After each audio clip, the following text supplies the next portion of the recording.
नमस्कार, आप देख रहे हैं जेके 24/7 न्यूज और मैं हूं आपके साथ पूजा शर्मा। ये नजर डालते हैं इस वक्त की 100 बड़ी खबरों पर।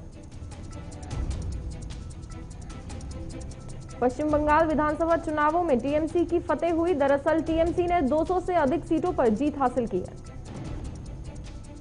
वहीं पश्चिम बंगाल में बीजेपी को 77 सीटें, लेफ्ट को 0 और अन्य को 2 सीटें हासिल हुई। नंदीग्राम में 1956 वोट से शुभेंदु ने ममता को शिकस्त दी। फिलहाल इस रिजल्ट के खिलाफ टीएमसी ने कोर्ट जाने का फैसला किया है। शुभेंदु अधिकारी ने नंदीग्राम के लोगों का शुक्रिया अदा किया और उन्होंने ट्वीट करते हुए कहा, विश्वास जताने के लिए नंदीग्राम के लोगों का शुक्रिया। ये नंदीग्राम के हर शख्स की जीत है। अभिनेता से नेता बने कमल हसन का बहुत बड़ा झटका लगा है। बीजेपी की महिला मोर्चा अध्यक्ष वंती श्रीनिवासन ने उन्हें हरा दिया है। तृणमूल कांग्रेस के उपाध्यक्ष यशवंत सिन्हा ने बड़ा बयान दिया है। उन्होंने कहा है कि पश्चिम बंगाल के नतीजों के बाद पीएम मोदी और अमित शाह को इस्तीफा दे देना चाहिए। असम कांग्रेस के अध्यक्ष रिपुन बोरा ने राज्य के विधानसभा चुनाव में पार्टी की हार के बाद इस्तीफा दे दिया है। राज्यसभा सदस्य ने हार की जिम्मेदारी लेते हुए अपना इस्तीफा कांग्रेस अध्यक्ष सोनिया गांधी को भेज दिया है। रिपुन बोरा ने इस्तीफे में लिखा, मैं असम विधानसभा चुनाव में पार्टी की शर्मनाक हार की जिम्मेदारी लेते हुए असम प्रदेश कांग्रेस कमेटी के अध्यक्ष पद से इस्तीफा देता हूं। बीजेपी की पश्चिम बंगाल इकाई के प्रमुख दिलीप घोष ने कहा कि ऐसा लगता है कि लोगों ने टीएमसी से बीजेपी में आए नेताओं को स्वीकार नहीं किया। कांग्रेस पार्टी की अंतरिम अध्यक्ष सोनिया गांधी ने पश्चिम बंगाल की मुख्यमंत्री ममता बनर्जी और डीएमके अध्यक्ष एमके स्टालिन से फोन पर बात की और दोनों को जीत के लिए बधाई दी।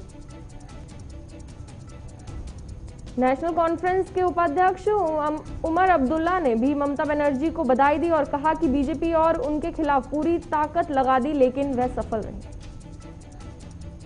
असम में बीजेपी की ऐतिहासिक तौर पर दूसरी बार वापसी हुई है। असम में कांग्रेस को पछाड़कर बीजेपी को बहुमत मिली।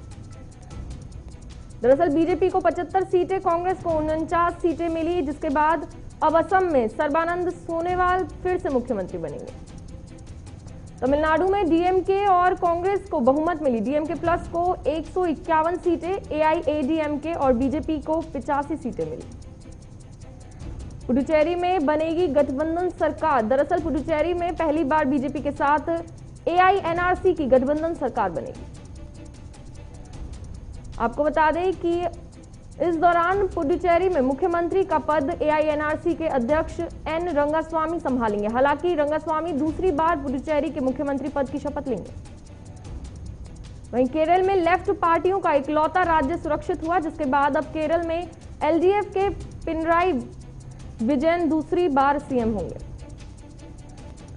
यूपी पंचायत चुनाव की मतगणना लगातार जारी है। कई जिलों से परिणाम आ रहे हैं। हालांकि देश के प्रधानमंत्री नरेंद्र मोदी कल ब्रिटिश समक्ष बोरिस जॉनसन के साथ ऑनलाइन शिखर सम्मेलन करेंगे। इस दौरान रोड मैप 2030 की लॉन्च किया जाएगा। देश में कोरोना वायरस की दूसरी लहर को काबू में करने के लिए सुप्रीम कोर्ट ने केंद्र और राज्य सरकारों से लॉकडाउन पर विचार करने की बात कही है। सुप्रीम कोर्ट ने सरकारों से कहा कि वे लोक कल्याण के हित में दूसरी लहर के वायरस पर अंकुश लगाने के लिए लॉकडाउन लगाने पर विचार कर सकते हैं। देश में पिछले 24 घंटे में कोरोना के 3.68 लाख नए केस सामने आए हैं, जिसके बाद भारत में कोरोना के एक्टिव मामलों का आंकड़ा बढ़कर 34 लाख के पार पहुंच गया है। देश में पिछले 24 घंटे में 2,79,882 मरीज ठीक हुए हैं, जिससे कुल संक्रमितों की संख्या 2 करोड़ के करीब पहुंच गई है। राजधानी दिल्ली में भी कोरोना का विस्फोट जारी है। राजधानी दिल्ली में 20,394 नए मरीज सामने आए हैं। हालांकि दिल्ली में 24,000 से ज्यादा लोग ठीक भी हुए हैं, जबकि 407 लोगों ने इस दौरान दम तोड़ दिया है। दिल्ली में कोरोना संक्रमण के बढ़ते मामलों के बीच 18 साल से ज्यादा उम्र के लोगों का वैक्सीनेशन आज से शुरू हो गया है। वैक्सीनेशन के लिए 77 स्कूलों में वैक्सीनेशन बूथ सेटअप किए गए हैं और इस दौरान हर स्कूल में 5-5 वैक्सीनेशन बूथ होंगे। वहीं महाराष्ट्र में कोरोना के मामलों में मामूली गिरावट दर्ज की गई है। दरअसल 24 घंटे में 56,647 नए केस सामने आए हैं। महाराष्ट्र में कोरोना से 51,356 मरीज रिकवर हुए हैं। वहीं अकेले मुंबई में 3,672 नए मामले सामने आए हैं। साथ ही उत्तर प्रदेश में कोरोना से 290 लोगों की जान चली गई है और करीब 31,000 नए केस सामने आए हैं। कोरोना के कहर के बीच योगी सरकार का बड़ा फैसला सामने आया है। अब 15 दिन तक राज्य से बाहर नहीं जाएंगी यूपीएसआरटीसी की बसें।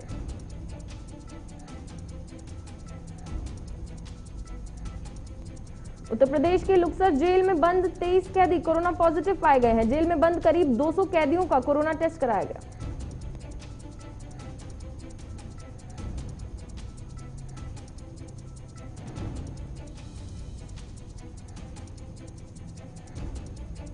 जेलर समेत पूरा परिवार कोरोना संक्रमित हुआ है। प्रदेश में कोरोना के 30,000 से अधिक नए मामले सामने आए।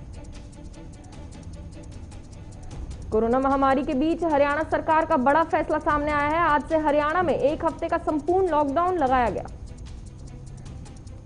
हरियाणा में आज से 9 मई तक संपूर्ण लॉकडाउन रहेगा। दरअसल कोरोना के बढ़ते प्रकोप के चलते यह फैसला लिया गया है। कोरोना के चलते पंजाब में 15 मई तक बड़ी बंदिशें। दरअसल राज्य में एंट्री अब कोरोना नेगेटिव रिपोर्ट पर ही मिलेगी। पंजाब में वैक्सीनेशन सर्टिफिकेट दिखाने पर भी एंट्री मिलेगी। साथ ही वीकेंड कर्फ्यू पहले की तरह जारी रहेगा। हरिद्वार में बढ़ते कोरोना के मामलों के बीच एक राहत भरी खबर सामने आई है। हरिद्वार में कोरोना के कहर को रोकने के लिए योग गुरु बाबा रामदेव की पतंजलि आगे आई। पतंजलि की ओर से क्रिटिकल मरीजों के लिए ऑक्सीजन सुविधा वाले बेड और वेंटिलेटर का भी इंतजाम किया जाएगा। बिहार के सुपौल में जिलाधिकारी, एसडीएम और जिला प्रशासन ने कोरोना महामारी की रोकथाम को लेकर सदर अस्पताल में औचक निरीक्षण किया। हरियाणा के कृषि मंत्री ने अनाज मंडी का दौरा किया और कहा कि अब तक 83 लाख मैट्रिक टन गेहूं की खरीद हो गई है। तीर्थ नगरी ऋषिकेश में शमशान घाट में दाह संस्कार के लिए लंबा इंतजार करना पड़ रहा है। आपको बता दें कि शमशान घाट में 10 शवों को जलाने की ही व्यवस्था की गई है।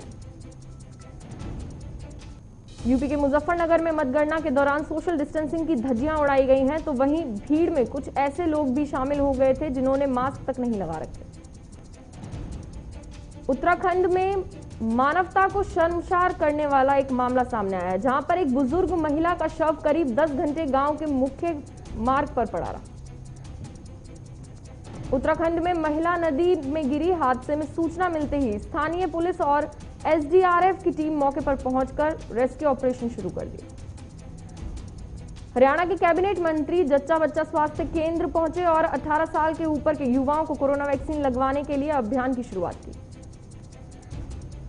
हरियाणा के कैथल में 18 से 45 साल तक के युवाओं को कोरोना वायरस से बचाव का पहला टीका लगा। आपको बता दें कि जिले में अब तक 1,05,000 से ज्यादा व्यक्तियों को टीकाकरण लग चुका है। हिमाचल प्रदेश के सोलन में जिला आयुर्वेदिक अधिकारी ने बताया कि हल्दी वाला दूध सुबह शाम पीने से आपकी रोग प्रतिरोधक क्षमता बढ़ेगी। उत्तराखंड के पौड़ी में जिला प्रभारी मंत्री और वन मंत्री ने पौड़ी पहुंचकर सभी अधिकारियों के साथ कोरोना के हालातों पर समीक्षा बैठक की। फिलहाल आपको बता दें कि राजस्थान के चित्तौड़गढ़ सांसद और जयपुर के सांसद ने मेडिकल ऑक्सीजन और रेमडेसिविर इंजेक्शन की उपलब्धता सुनिश्चित करने के संबंध में लोकसभा के अध्यक्ष ओम बिरला से मुलाकात की। उत्तराखंड के टिहरी में नगर पालिका परिषद ने कोरोना संक्रमण को खत्म करने को लेकर शहर की गलियों और बाजारों में सैनिटाइज करवाया। हरियाणा के कैथल में एसपी और डीएसपी ने जनता कर्फ्यू का जायजा लिया और लोगों से घर में रहने की अपील की ताकि कोरोना वायरस की महामारी को रोक सके।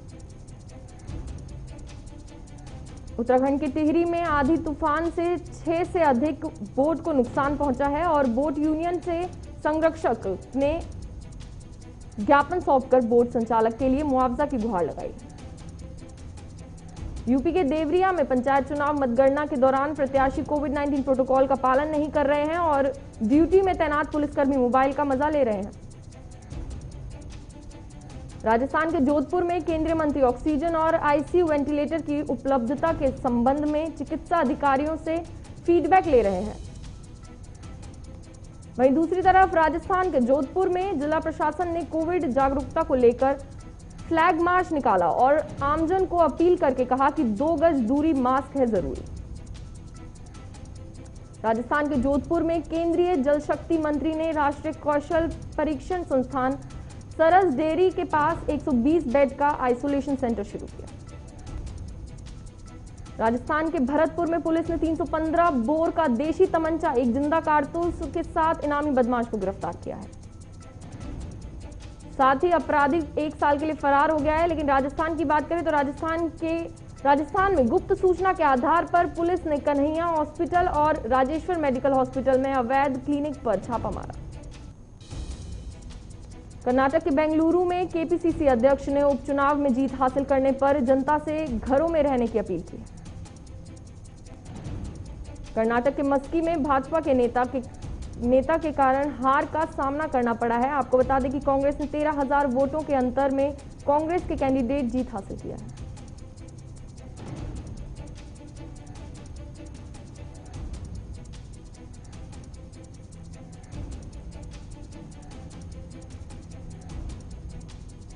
कब्रिस्तान के बेलगाम में कब्रिस्तान में लाशों की लाइन के साथ कब्रों में खुदाई बरकरार है। आपको बता दें कि रोज 10 से 15 लोगों की मौत हो रही है।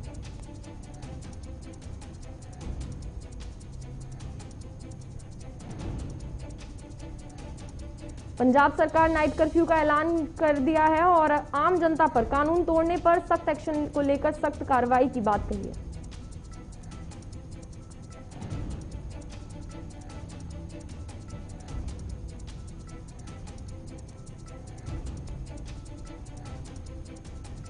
आपको बता दें कि मध्य प्रदेश पुलिस जागरूक हो गई है। मध्य प्रदेश में लॉकडाउन को लेकर सख्ती बरतती नजर आ रही है।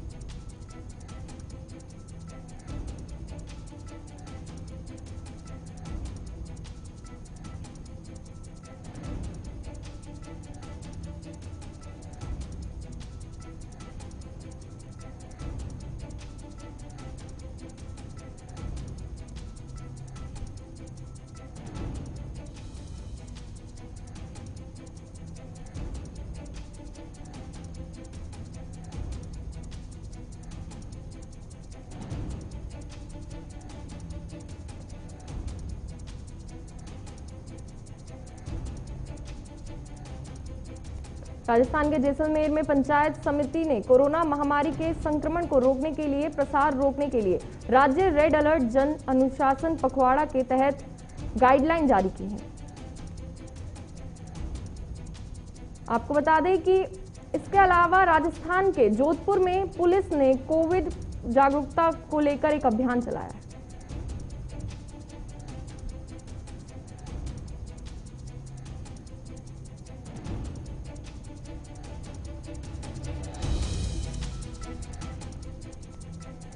झारखंड के दुमका में स्वास्थ्य सुरक्षा के तहत कोविड-19 संक्रमण पर नियंत्रण पाने के लिए लॉकडाउन बढ़ाया गया है, जिससे कि कोरोना पर काबू पाया जा सके।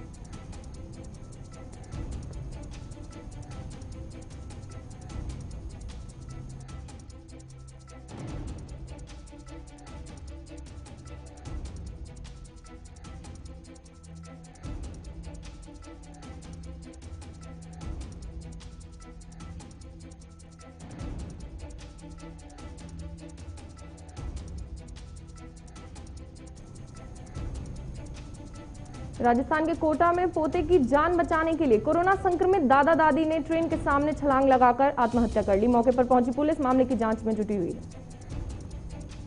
राजस्थान के भीलवाड़ा में जिला कलेक्टर ने जन अनुशासन पखवाड़े के तहत रूट मार्च निकाला और अनावश्यक रूप से बाहर घूमने वालों से अपील करके कहा कि घर पर रहें, सुरक्षित रहें, मास्क और सैनिटाइजर का उपयोग करें। शेयर बाजार सोमवार को भरी गिरावट के साथ खुले। सेंसेक्स 393.50 अंक यानी 0.81% की गिरावट के साथ कारोबार कर रहा है। पेट्रोल डीजल के दामों में कई दिनों से कोई बदलाव नहीं हुआ है। दरअसल पेट्रोल 90.40 रुपए प्रति लीटर और डीजल 80.73 रुपए प्रति लीटर के हिसाब से बिक रहा है। कोरोना काल में अर्थव्यवस्था के लिए राहत भरी खबर सामने आई है। मार्च के बाद अप्रैल में भी निर्यात बढ़ा। चालू वित्त वर्ष के शुरुआती महीने में अप्रैल के निर्यात में पिछले साल के मुकाबले बढ़ोतरी दर्ज की गई है। निर्यात में लगातार तेजी जारी है। अप्रैल में 197% निर्यात बढ़ा है। इस साल अप्रैल में कुल 30.21 अरब डॉलर का निर्यात किया गया है। देश के सबसे बड़े कर्जदाता भारतीय स्टेट बैंक ने इकोनॉमी की वृद्धि को समर्थन देते हुए ब्याज दरों को यथासंभव निचले स्तर पर बनाए रखने का वादा किया है। एसबीआई ने हाल ही में होम लोन पर ब्याज दरों को घटा दिया है। एसबीआई ने एक विज्ञप्ति जारी कर बताया है कि अब बैंक की होम लोन पर ब्याज दरों की शुरुआत 6.70% से हो रही है। जीएसटी रिटर्न पर लेट फाइन में लोगों को बड़ी राहत मिली है। कारोबारियों को मार्च और अप्रैल के जीएसटी रिटर्न में देरी पर लगने वाले ब्याज और लेट फीस से छूट दी गई। जिन कारोबारियों का सालाना कारोबार 5 करोड़ से अधिक का है, उन्हें जीएसटी रिटर्न भरने की आखिरी तारीख से लेकर अगले 15 दिनों तक 18% की जगह सिर्फ 9% की दर से शुल्क देना होगा। देश की सबसे सस्ती इलेक्ट्रॉनिक पर बुलावर आपको बता दें कि लेकर परेशान हुए टाटा के पूर्व डिजाइनर प्राप्त बोस कहा कि लोगों की जान को हो सकता है खतरा। सुजुकी गिक्सर 250 और गिक्सर SF 250 के इंजन में आई खराबी, कंपनी ने रिकॉल का किया है ऐलान। दुनिया भर में कोरोना का कहर लगातार जारी है। पूरी दुनिया में कोरोना के कुल 15,18,03,822 मरीज सामने आए हैं। दुनिया में लगातार कोरोना से मरने वालों की संख्या में बढ़ोतरी की दर्ज की गई है। दुनिया भर में कोरोना से 31,86,538 लोगों की मौत हो गई है। चीन को झटका लगा है। ऑस्ट्रेलिया के बाद कई और देश भी चीन प्रोजेक्ट BRI से हट सकते हैं। चीन के BRI प्रोजेक्ट के नाम पर सैन्य मौजूदगी बढ़ाने और कई मनमानी शर्तें थोपने के कारण इससे जुड़े अधिकतर देश अब खुद को फंसा हुए महसूस कर रहे हैं। 4 अंतरिक्ष यात्रियों को लेकर धरती पर आया स्पेसएक्स।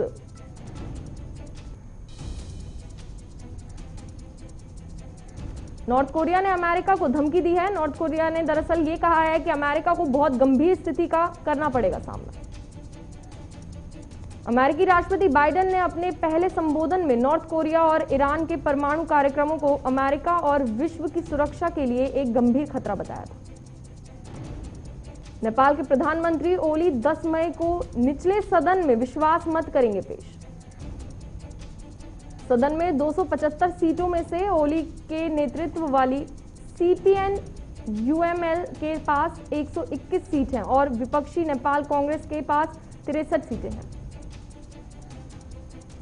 पाकिस्तान में पत्रकारों पर हमले के मामले में 40% की बढ़ोतरी दर्ज की गई है और ज्यादा घटनाएं इस्लामाबाद की हैं। फरहान अख्तर ने कोरोना पीड़ितों के लिए मदद का हाथ आगे बढ़ाया है। दरअसल प्रोडक्शन के जरिए कई NGO को डोनेशन दिया है। कोरोना से रिकवर होते ही आमिर खान काम पर लौट गए हैं। लद्दाख में लाल सिंह चड्ढा फिल्म का फाइनल शेड्यूल शूट हो रहा है। ऑक्सीजन कंटेनर खरीदने हर्षवर्धन राणे अपनी रॉयल एनफील्ड बेचेंगे। आपको बता दें कि पिछले साल वो खुद कोरोना संक्रमित हुए थे। कोविड पॉजिटिव हिना ने पति को खोने के बाद इमोशनल होकर एक पोस्ट लिखा है, जिसमें हिना ने कहा है पिता को खोने के बाद, जिसमें हिना ने कहा है कि मैं वो लाचार बेटी हूं जो मां के साथ भी नहीं रह सकती। सोनू सूद कोरोना मरीजों और पीड़ितों की मदद करने के लिए 1 साल से लगे हुए हैं। अब सोनू सूद ने एक वीडियो जारी कर राज्य सरकारों से कोरोना मरीजों का मुफ्त अंतिम संस्कार करवाने की मांग की। इंडियन प्रीमियर लीग में आज रॉयल चैलेंजर्स बेंगलुरु की टीम का सामना कोलकाता नाइट राइडर्स से होगा। आरसीबी की टीम ये मैच जीतती है तो उसके भी दिल्ली कैपिटल्स के बराबर 12 अंक हो जाएंगे। दिल्ली कैपिटल्स 8 में से 6 मैच जीतकर पॉइंट टेबल में नंबर 1 पर पहुंच गई है। टीम ने IPL 2021 सीजन के 29वें मैच में पंजाब किंग्स को 7 विकेट से हराया। रॉयल चैलेंजर्स बेंगलुरु ऑक्सीजन के लिए बुनियादी ढांचा खड़ा करने के लिए ब्लू जर्सी की नीलामी करेगी। सोशल मीडिया पर रॉयल चैलेंजर्स की ओर से वीडियो जारी कर ये बताया गया है। आईपीएल 14 के 29वें मैच में पंजाब किंग्स के कप्तान मयंक अग्रवाल का धमाका देखने को मिलेगा। मयंक ने दिल्ली कैपिटल के खिलाफ 58 गेंदों पर नाबाद 99 रनों की पारी खेली है। दिल्ली कैपिटल्स की टीम में अधिकतर चीजों के व्यवस्थित हो जाने से खुश ऋषभ पंत ने कहा कि वह अपनी इस भूमिका का पूरा लुत्फ उठा रहे हैं और कहा कि हर दिन सीख रहे हैं।